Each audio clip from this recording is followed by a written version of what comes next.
Good morning, degenerates, and welcome to another episode of Boring Crypto IO, a place where I read you the boring crypto news every morning, Monday through Friday. It's Friday, just so you don't have to.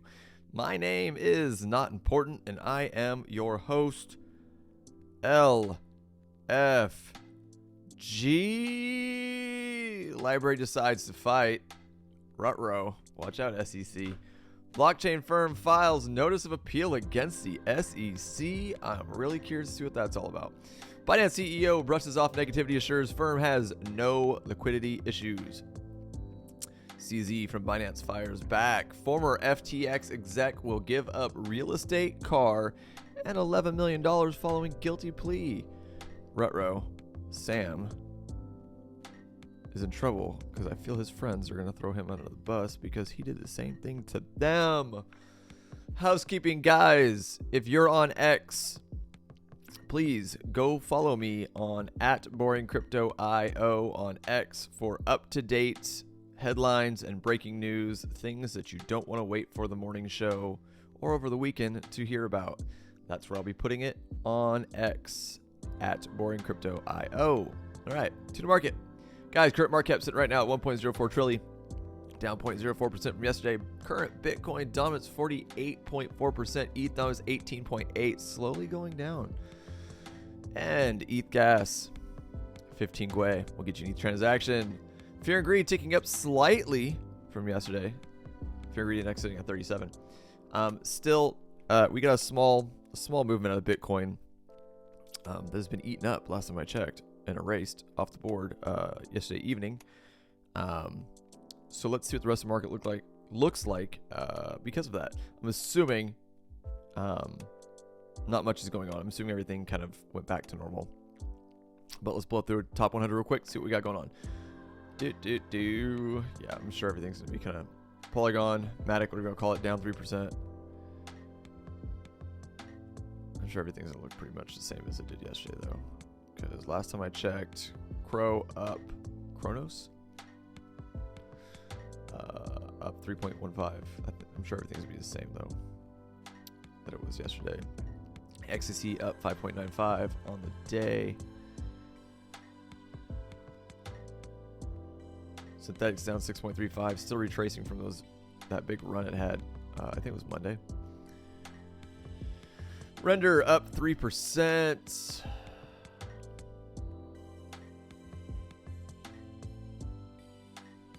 Yeah, it's so boring, guys. The market's just lame right now. I'm sorry. At least in the top 100. DYDX down 4.49%. Almost 8% on the week. And that's it. Yeah. Bitcoin, 4 hour. So we had this breakout. It looked good. It looked sexy. It looked strong. We broke above that 26,315 and we said no. Back to where we were. The only silver lining I see here that potentially could be happening is that we're turning this 25816 potentially back into support. Let's see what it looks like on the 1 hour.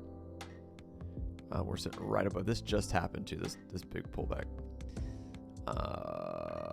Let me go to a smaller time frame. Let me go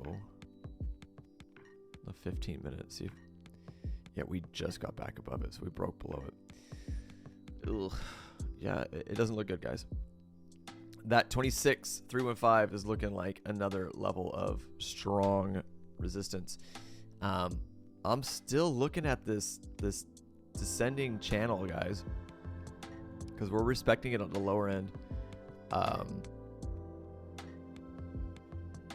So here's what I'm looking at without spending too much time on charts. Because of this,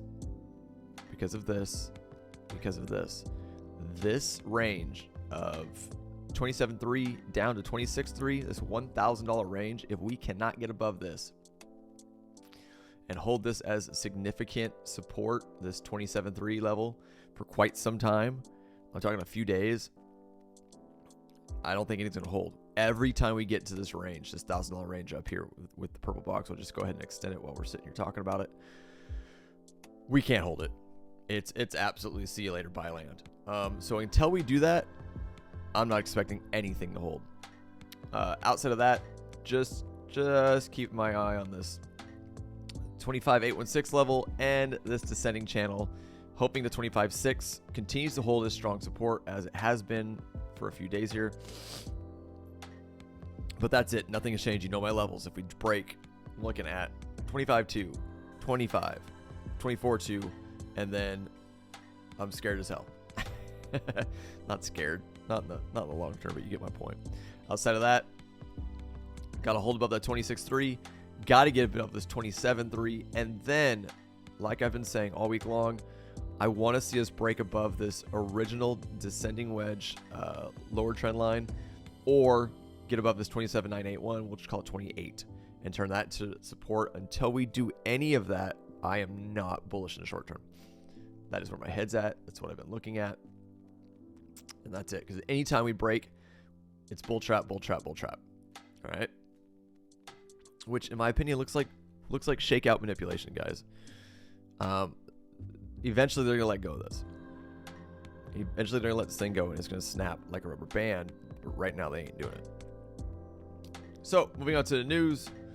Get this read to you guys so you can get out there and go enjoy your weekend. Yeah. LBRY decides to fight. Blockchain firm files notice of appeal against the SEC. Blockchain-based file sharing and payment network LBRY is planning to pick up the fight against the United States federal regulator again after losing the battle in November last year. If you remember correctly, I'm pretty sure they settled out, and the SEC kind of bankrupted them. This is the one case that they kind of won. The SEC kind of won. Blockchain-based file sharing and payment network LBRY appears to be reversing course on an earlier decision to wind down, deciding instead to fight a federal judge ruling in July that sided with the Securities and Exchange Commission. On September 7th, LBRY filed a notice of appeal to the United States Court of Appeals for the First Circuit, seeking to appeal a final judgment entered on July 11th that ordered LBRY to pay a civil penalty and barred it from participating in unregistered offerings of crypto asset securities in the future. Defendant LBRY Inc. now appeals to the United States Court of Appeals for the First Circuit. This court's final judgment entered on July 11th, 2023. It read, the SEC first sued developer LBRY Inc. in March of 2021, claiming that its LBRY credit token, LBC, was sold as a security under the 1933 Securities Act, blah, blah, blah. United States District Court for the District of New Hampshire granted the SEC motion for summary judgment against LBRY on November 7th, barring the platform from offering unregistered crypto asset securities and ordering it to pay $111,000, $614, because it was in millions. And I remember that, yeah, it was something like 14 million or something like that. And then because LBRY said we don't have $14 million, they dropped it down to 111,000, which just shows that the SEC doesn't give a shit. They just want some kind of paycheck. The regulator originally sought a punishment. There it is, 22 million, not 40 million. There you go. Sought a punishment of 22 million, but changed course after conceding the defunct firm could pay. In January, LBRY founder and CEO Jeremy Kauffman told Cointelegraph that LBRY as a company is almost certainly dead. Following the final judgment in July, the firm seemed to admit the same, tweeting, in accordance with the court's order and our promises, we expect to spend the next several months winding LBRY Inc. down entirely. However, LBRY's most recent move appears to be a possible change in course. It also comes amid a number of high-profile crypto industry victories against the federal regulator, including Ripple and Grayscale. This is what's happening. Everyone's going, fuck these guys. Excuse my language. Whatever. Everybody's going, fuck these guys. This is all bullshit, and we have a leg to stand on now. Cointelegraph contacted LBRY for further comment, but has not received a response. That's our application. I think this is good for LBRY. I'm really excited to see how this turns out. Good on them. High five. Go get them, guys. Let me know what you think. Comments down below. Moving on. Binance CEO brushes off negativity, assures firm has no liquidity issues, despite the so-called FUD. CZ said in reality, the crypto industry has scored a number of massive wins in recent weeks. Binance co-founder CEO CZ has hosed down recent rumors against his firm, assuring his balance sheets and employee retention remain robust despite recent market uncertainty. In a September 7th post on X Twitter, the Binance boss blamed negative news, rumors, bank runs, lawsuits They're closing fiat channels, product wind downs, and employee turnovers for creating an environment of FUD.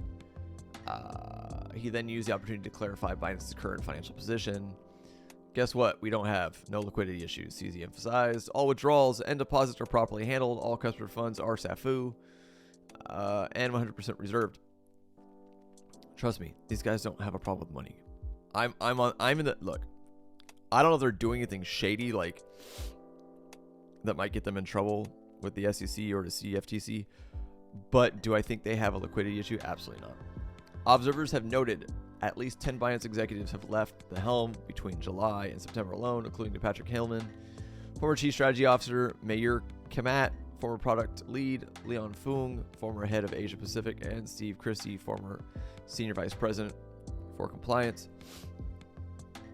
CZ, however, explained in July that employee turnovers are a reality for every single company, especially those in a rapidly changing environment like crypto. In a recent post, CZ said Binance probably also has the lowest founding team turnover of any tech startup of our size and age in the world. Meanwhile, the Binance CEO pointed to some wins in the cryptocurrency industry lately, such as the launch of new fiat channels and products, new hires, and new markets, in addition to some wins with courtrooms, notably Ripple and Grayscale investment victories against the United States Securities and Exchange Commission. I think, guys, I've been saying this for quite some time. I think Binance is fine.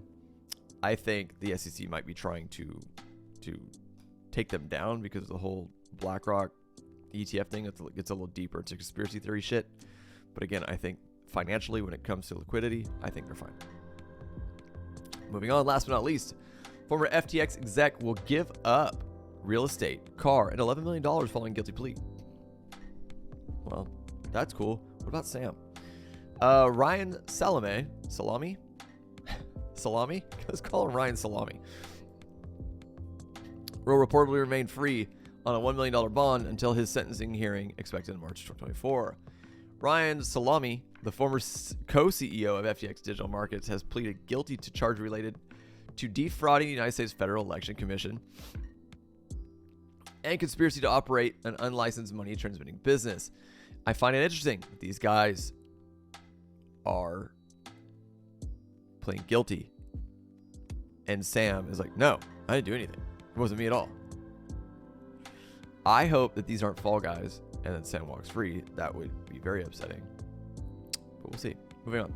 According to a September 7th announcement from the U.S. Justice Department, Salami pleaded guilty before a judge in the U.S. District Court for the Southern District of New York, making him the fourth major player connected to defunct crypto exchange FTX facing criminal charges to do so. Former co-CEO could face years in prison for the campaign finance charge, as well as additional time related to operating an unlicensed money transmitting business. The campaign finance charges were reportedly related to contributions for the 2022 congressional campaign of Salami's girlfriend, Michelle Bond. FEC records show the former FTX exec made two donations of $2,900 each to support Bond's campaign in Massachusetts for the primary, as well as two donations of $2,900 each for the general election. Report suggests he also made campaign contributions on behalf of corporation violating U.S. laws. I made $10 million in political contributions and called them loans, which I never intended to repay, said Salami, according to his September 7th thread on X from Inner City Press. This was supported by Sam Bankman-Fried. I knew it was prohibited as Alameda's head of settlements. I used banks. One used in California. I was unaware licensure was required, but now I know. The former FTX executive pleaded guilty to criminal charges, but Assistant U.S. Attorney Samuel Raymond reportedly said he would make a submission to probation following a criminal trial of former FTX CEO Sam Bankman-Fried, scheduled to begin on October 3rd. Can we get this started already, please? Salami will reportedly pay roughly $6 million in penalties to the U.S. government, pay more than $5 million to FTX debtors, and surrender 2 properties in Massachusetts, as well as a Porsche in his name.